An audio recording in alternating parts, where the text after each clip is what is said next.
Hello friends प्रसाद academy रे आपनको स्वागत जनाऊँगी। देखंतु ओडिशा पुलिस रो बाटालियन कॉन्स्टेबल सिपाही रिक्रुटमेंट को लेकिन गोटे इंपोर्टेंट अपडेट आसी तो कौन रही से अपडेट चलतु डिटेल रे देखा। तो आपण मैंने जो स्क्रीन रे देखुंत यहाँ हूँ गोटे ऑफिशियल लेटर जोटा कि गोटे दिन तलर तो डेट देखिपे 2/2/2024 लेटर नंबर हूँ 5101। तो लेटरटा आमर क्या पाखु पठा जाइए देखो। तो additional DG of police SAP Odisha Bhubaneswar. तो सब्जेक्ट है recruitment test for the post of सिपाही constable of defence battalion against the vacancies as on 20/3/2023।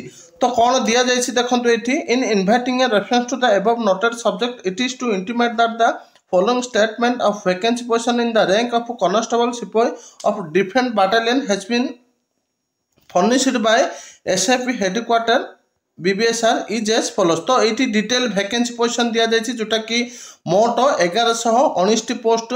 तो आपण मानक मुझे पीडीएफटा आम टेलीग्राम चैनल देदेवी जोटा कि प्रसाद एकेडमी जार लिंक वीडियो डिस्क्रिप्शन अच्छी से जाकि detail देखिपारे।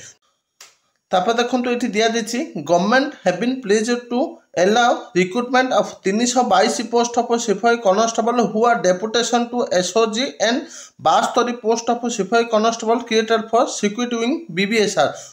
Thus, a total of 1513 post in the rank of सिपाही and constable are to be filled up। तो मोट 1513 कॉन्स्टेबल रिक्रुटमेंट आसो जोटा कि ओएसएपी रिक्रुटमेंट। तो ये फाइनल वैकेंसी आहरी जो आपण मानकर जो पुरी वैकेंसी एड होती तो सेटा भी आसीपारे किंतु एवं जना पड़ी कि 1513 पद भी आसवा को जाउची। तो नेक्स्ट आउ किसी जदि अपडेट मिलला आपण मानक वैकेंसी पोजिशन नहीं कि मुझे जनइबी।